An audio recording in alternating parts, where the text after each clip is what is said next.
ஸ்டாலினுக்கும் ராகுல் காந்திக்கும் இருந்த communication cut ஆயிடுச்சு. காங்கிரஸ் போடுற கண்டிஷன்ஸை திமுக ஒத்துக்கணும். 41 தொகுதி, ஆட்சியில் பங்கு. இதை ஒத்துக்கலைன்னா சம்மர் ஹாலிடேஸ் வந்தாச்சு. நம்ம ஜிடி ஹாலிடேஸும் வந்தாச்சு. GT holidays, south India's number 1 travel brand. காங்கிரஸுக்கும் திமுகவுக்கும் இருக்கிற அந்த கோல்டு வார் இருக்கு பாருங்க, அது ஒரு கேம் சேஞ்சராக மாறுறதுக்கான வாய்ப்புகள் இருக்குதா நான் நினைக்கிறேன். தமிழ்நாட்டில் முக்கியமான காங்கிரஸ் தலைவர் திரு ப. சிதம்பரம் அவர்லாம் திமுகவோட தான் நாங்கள் இருக்கோம், திமுகவோட இருக்கோம், அதான் நான் ராகுல் காந்திகிட்ட ஆல்ரெடி சொல்லிட்டேன் அப்படின்றாரு. ஸ்டாலினுக்கும் ராகுல் காந்திக்கும் இருந்த கம்யூனிகேஷன் கட் ஆயிடுச்சு. 2-3 மாதம் ஆச்சான், அவங்களுக்குள்ள பேச்சு இல்லை. இதெல்லாம் தெரிஞ்சு தான் ஸ்டாலின் அனுப்பிச்சிட்டு இருக்காரு. கடைசி ஆயுதமாக தான் கனிமொழி அனுப்பிச்சிருக்காரு. கனிமொழியும் அவங்க என்ன சொல்லியிருக்காங்கன்னா, அதில் ஏன் இவ்வளோ இழுத்து பிடிச்சிட்டு இருக்கீங்க? ஆந்திராவில் இருக்குது, மத்திய அரசில் இருக்குது, எல்லா பக்கமும் இருக்குது, கேரளாவில் நல்லா தான் நடந்துகிட்ருக்கு. அப்படி இருக்கும்போது உங்களுக்கு என்ன ப்ராப்ளம் திமுகவுக்கு? ஒருவேளை அவங்க இதை ஒத்துக்கிட்டா, நாங்கள் இல்லைங்க பரவாயில்ல, நாங்கள் இந்த அலையன்ஸோடய வந்துடுறோம்னு முடிவு எடுத்துட்டாங்கன்னா திமுக கிடைச்ச வெற்றின்னு எடுத்துக்கலாமா? Arabian garden seafood restaurant, where taste meets elegance. i5 housing and properties தேடுத விடுங்க, தேர்வு செய்யலாம் வாங்க. கால் 9962557557. நிறைய இன்னும் கூட்டணி கணக்குகளும் செட்டில் ஆன மாதிரி தெரியல. குறிப்பாக திமுக காங்கிரஸ் இன்னும் செட்டில் ஆகல, பேச்சுவார்த்தைகள் நடந்துகிட்டே இருக்கு. தாவேக்காவும் உங்களுக்கு டோரை ஓப்பன் பண்ணி காத்திருக்காங்க. ஒரு வேளை கூட்டணிக்கு யாராவது இல்லை தாவேக்கா ஒன்றும் யாருக்காகவும் காத்து இல்லைங்க. அவங்க ஸ்டார்டட் கலெக்டிங் அந்த விருப்ப மனு வாங்குற வேலையை 6ஆம் தேதி தொடங்கிட்டாங்க. 234 தொகுதிக்கும் விருப்ப மனு வாங்குறாங்க. இது கூட யாரோ சொன்னாங்க, அது எப்படிங்க கூட்டணி வந்தால் அப்போ திருப்பி கொடுக்க வேண்டியிருக்குமான்னு. விருப்ப மனு தானே வாங்குறாங்க. இவர் நம்ம கமல்ஹாசன் மக்கள் நீதி மையம் அவருக்கு சீட்டே 2-3 தான் சொல்லியிருக்காங்களாம். அவர் 234க்கும் துட்டு வேற வாங்குறாரு, 10,000 5,000ன்னு சொல்லிட்டு. அதனால் விஜயை பொறுத்த வரைக்கும் is not waiting for anybody. அவர் முன்னாலே அழைப்பு கொடுத்துட்டாரு, மக்களோட தான் கூட்டணின்ட்டாரு. இல்லை யார் வந்தாலும் அவங்கள ஏற்றுக்கும். ஆனால் அவங்களுக்கு இவங்க விரும்புகிறவங்களா இருக்கணும். அதாவது அவர் ஓகே எல்லாரையும் சேர்த்துக்க மாட்டார். இல்லைன்னா தினகரன் எவ்வளோ பேர் வந்திருப்பாங்க. ஸோ அதனால் இப்போ நீங்கள் சொன்னதில் ஒன்று என்னென்னா, காங்கிரஸுக்கும் திமுகவுக்கும் இருக்கிற அந்த கோல்டு வார் இருக்கு பாருங்க, அது ஒரு கேம் சேஞ்சராக மாறுறதுக்கான வாய்ப்புகள் இருக்குதா நான் நினைக்கிறேன். இப்போ நம்ம பேசிட்டு இருக்கிற இந்த நேரத்தில் உங்களுக்கு ராகுல் காந்தியும் மல்லிகார்ஜுன் கார்கேவும் ஒரு 76 மாவட்ட தலைவர்கள் புதுசாக தமிழ்நாட்டில் நியமனம் பண்ணியிருக்காங்க. முதல் முறையாக லீடர்ஸுக்கு கோட்டா கொடுத்து ஃபில்அப் பண்ணாமல் மெரிட்டெல்லாம் கன்சிடர் பண்ணி 76 மாவட்ட தலைவர்கள் அவங்கள கூப்பிட்ருக்காங்க. அது இல்லாமல் இந்த பேச்சுவார்த்தை குழு இருக்கு இல்லையா, கிரீஷ் சோடங்கர் தலைமையில், அவங்கள கூப்பிட்ருக்காங்க. அது இல்லாமல் முக்கியமான நிர்வாகிகளையும் கூப்பிட்ருக்காங்க. இது பல விஷயங்கள் பேசுவாங்க. அதில் அலையன்ஸ் எப்படி கொண்டு போகிறது நடக்கிற எல்லா நேர்காணலையும் பத்திரிகையாளர் சந்திப்புலையும் செல்வ பெருந்தகை திமுக கூட்டணியில தான் நாங்கள் இருக்கிறோம், அதில் எந்த பிரச்சனையும் நாங்கள் இந்தியா கூட்டணியில தான் இருக்கிறோம், மற்றவங்க ஆசைப்படுறதெல்லாம் நீங்கள் அதுக்கெல்லாம் நான் பதில் சொல்ல வேண்டியதில்லை. பிரவீன் சக்கரவர்த்தி ஆகட்டும், யாரையும் நாங்கள் கூட்டணி பேச்சுவார்த்தைக்கு அனுப்பலை, நாங்கள் தான் முடிவு எடுக்க போகிறோம், நாங்கள் திமுகவோட தான் இருக்க போகிறோன்றாரு. அதாவதுங்க, ஆல் இஸ் நாட் வெல்ன்றது 2-3 விஷயம் நான் சொல்கிறேன். அதாவது ஜனவரி 18 தான் 42 முக்கிய பிரமுகர்கள் காங்கிரஸ் தலைவர்களை கூப்பிட்டு இந்த அலையன்ஸ் பற்றி உங்கள் கருத்துக்களை சொல்லுங்கன்னு பொதுவாக கேட்கல, தனியாக ஒருத்தரையும் கூப்பிட்டு கேதர் பண்ணியிருக்காங்க. எனக்கு கிடைச்ச செய்தி 42ல் 29 பேர் திமுகவோடு நம்ம போகிறத நாங்கள் அப்ஜெக்ட் பண்ணல, ஃபஸ்ட்டு சாய்ஸ் திமுக தான். ஆனால் அவங்க நம்ம வச்சிருக்க இந்த 2 நிபந்தனையை ஏற்றுக்கணும். 41 தொகுதிகள், அதே போல் ஆட்சியில் அதிகாரத்தில் பங்கு, உள்ளாட்சி உள்பட. இதை அவங்க ஏற்றுக்கிட்டாங்கன்னா நம்ம அவங்கக்கிட்ட போகலாம். அதை அவங்க ஃப்ளாட்டாக ரிஜெக்ட் பண்ணும் பட்சத்தில் நமக்கு ஒரு ஆஃபர் கொடுத்துருக்காங்க இல்லையா தாவேக்கால, அப்போ அங்கே போகலாம். ஏன் what is wrong in it அப்படின்றது தான் 29 பேர் சொல்லியிருக்காங்க. 42ல் 29ன்றது ஆக பெரும்பான்மை நான் நினைக்கிறேன். ஸோ அதனால் ஒரு 30 நாள் இடைவெளியில் தமிழ்நாட்டை பற்றி ஒரு 42 பேரை கூப்பிட்டு பேசுகிறாங்க. ஒரு 70-80 பேர் மட்டும் தலைவர்கள், அது இல்லாத ஒரு 30-40 பேர், ஒரு 100 பேரை கூப்பிட்டு. இது என்ன சும்மா நடக்குதுன்னு நினச்சிட்டு இருக்கீங்களா? திமுகவுக்கு ஒரு பிரஷர் கொடுக்கறதுக்காக கூட இருக்கலாம் சார். செல்வ பெருந்தகை பாவங்க, he is not kept in the loop by the Congress leadership. அவருக்கு வந்து என்ன நடக்குதுன்னே தெரியல. ஆனா இங்க தமிழ்நாட்டுல முக்கியமான காங்கிரஸ் தலைவர் திரு ப. சிதம்பரம் அவர்லாம் திமுகவோட தான் நாங்க இருக்கோம், திமுகவோட இருக்கோம், அதான் நான் ராகுல் காந்தி ஆல்ரெடி சொல்லிட்டேன் அதானே உண்மை, அப்படின்றாரு. அதானே உண்மை. திமுகவோட தானே நாங்க இருக்காங்க. ஆல்ரெடி இத பத்திலாம் இங்க நீங்க கவலையப்படாதீங்க, தமிழ்நாட்டுல நாங்க ஆல்ரெடி சொல்லிட்டோம் ராகுல் காந்திட்ட அப்படின்னு. ரைட்டுங்க. அப்ப இந்த ஹேஷியங்கள்லாம் இல்ல, எங்க இல்ல. வருது? சிதம்பரத்துக்கு காங்கிரஸ் தலைமையில எவ்வளவு மரியாதை இருக்குது, தமிழ்நாடு காங்கிரஸ்ல அவருக்கு எவ்வளவு மரியாதை இருக்குதெல்லாம் நமக்கு தெரிஞ்ச ஒரு விஷயம். மதிப்புக்குரிய இடத்துல தானே இருக்காரு. அல்ல, மதிப்புக்குரிய அவர் ஒரு இன்டெலெக்சுவல் டேலண்டட் பர்சன். அவரால் ஒன்றும் பண்ண முடியாது. அவர் ஒரு வாட்டி கட்சியை பிளந்துக்கிட்டு ஜனநாயக பேரவை திமுகவோட கூட்டணிலாம் வச்ச ஆளுங்க தான். அவருடைய பினாமி தானே ப. ரங்கநாதன். அப்புறம் அவர் டைரெக்டாக திமுகவுக்கு போயிட்டார். அதனால் வந்துங்க என்னை பொறுத்தவரையில் Congress has not yet decided continuing relationship alliance with டிஎம்கேன்றதில் அவங்க ஃபைனலாக வரல. அதுக்கப்புறம் தாவேகாவுக்கிட்ட போகிறத பற்றியும் அவங்க எந்த முடிவும் எடுக்கலை. ஆனால் அவங்க வந்து அந்த முடிவை நோக்கி நகர்ந்துட்டு இருக்காங்க. ஆனால் சமீபத்தில் விஜய் நீங்க கனிமொழி இல்லை, கனிமொழி போய் ராகுல் காந்தி ஏன் சந்திச்சாங்க தெரியுமா? அதுக்கு முன்னால் டிஆர் பாலு போயிருக்காரு, சபரீசன் போயிருக்காரு டெல்லிக்கு. ஸ்டாலினுக்கும் ராகுல் காந்திக்கும் இருந்த கம்யூனிகேஷன் கட் ஆயிடுச்சு. 2-3 மாதம் ஆச்சான், அவங்களுக்குள்ள பேச்சு இல்லை. இதெல்லாம் தெரிஞ்சு தான் ஸ்டாலின் அனுப்பிச்சிட்ருக்காரு. கடைசி ஆயுதமாக தான் கனிமொழி அனுப்பிச்சிருக்காரு. கனிமொழியும் அவங்க என்ன சொல்லியிருக்காங்கன்னா, கிடைச்ச இன்ஃபர்மேஷனு, இந்த அலையன்ஸ் விஷயத்தை தேர்தல் முடிவுக்கு அப்புறம் நம்ம பேசிக்கலாமே, அதில் ஒன்றும் பெரிய விஷயம் இல்லை. ஆனால் இப்போ நம்ம சொன்னோம்னா அது வீக் ஆகிடும், மக்கள் மத்தியில் தவறாக புரிந்து கொள்ளப்படும். ஆகவே அதை இப்போ பெருசாக ஆக்க வேணாம். we agree with you that can be considered after the results அப்படின்ற அளவுக்கு சொல்லியிருக்காங்களாம். ஏன் அதை அப்படி சொல்ல வேண்டி வந்ததுன்னா, ராகுல் காந்தி ரொம்ப தெளிவாக கேட்டிருக்காரு, என்ன உங்களுக்கு ப்ராப்ளம் இந்த ஆட்சியில் பங்குன்னு சொல்கிறத, அதில் ஏன் இவ்வளோ இழுத்து பிடிச்சிட்டு இருக்கீங்க? ஆந்திராவில் இருக்குது, மத்திய அரசில் இருக்குது, எல்லா பக்கமும் இருக்குது, கேரளாவில் நல்லா தான் நடந்துகிட்ருக்கு.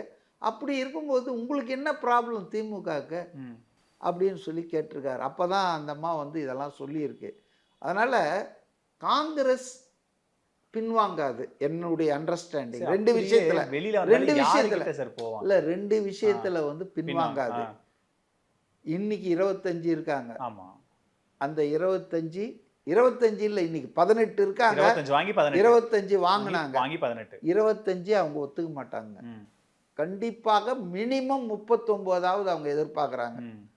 அந்த 41 எப்படி வருதுன்னா, கணக்கு ஒரு நாடாளுமன்ற தொகுதிக்கு குறைந்தது ஒரு எம்எல்ஏ.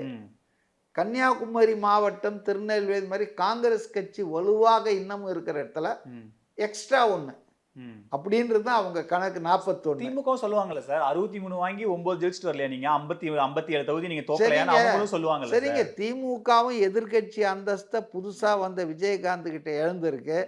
2 எம்எல்ஏ ஜெயிச்சிருக்கு, 0 எம்பி ஜெயிச்சிருக்கு ஒரு பார்லிமெண்ட். அதனால இப்படி பேச ஆரம்பிச்சா அவங்களும் பேசுவாங்கல்ல. ஆனா இன்னைக்கு இருக்கிற அதாவது அரசியல் சினாரியோ என்னன்னு 2006ல வெறும் 96 தான் சரி. ஜெயிச்சீங்க. அப்படி உங்க ஆர்குமெண்ட் எடுத்துக்கிட்டாலும் அப்படி வெளியில காங்கிரஸ் வந்து என்ன ஆப்ஷன் இருக்கு? அதிமுக கூட்டணி போக முடியாது, இல்ல தாவேகா தாங்க. என்ன பண்ண முடியும்?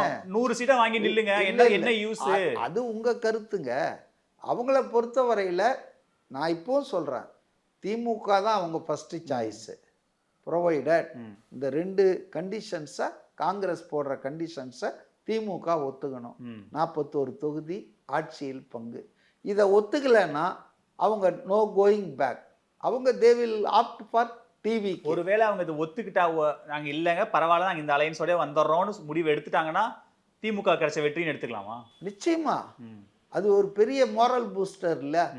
ஒரு ஆல் இண்டியா பார்ட்டியை நம்ம என்ன கரணம் பண்ணாலும் நாம் வந்து இன்ச்சு கூட விடாமல் நம்ம அதை அப்படியே வச்சுட்டோம் அப்படின்னு. ஆனால் அப்படி இல்லை, இப்போவே கொஞ்சம் அதிகமாக சீட்டு கொடுக்கறதுக்கு கூட ஸ்டாலின்லாம் திமுகலாம் தயாராகிட்டாங்களாம். அதாவது பார்ட்லி, அதாவது இப்போ 2 பேர் ரொம்ப டிஃபரன்ஸுக்குன்னா இவர் கொஞ்சம் தூரம் நடக்கணும், இவர் கொஞ்சம் ஒரு இடத்துல மீட் பண்ணுற மாதிரி இன்னைக்கு வந்து சீட்டை ஏற்றி கொடுக்குறதுல திமுகவுக்கு அவ்வளோ பெரிய அவர்சன் இல்லை அப்படின்றதான் இன்னைக்கு இருக்கிற நிலைமை.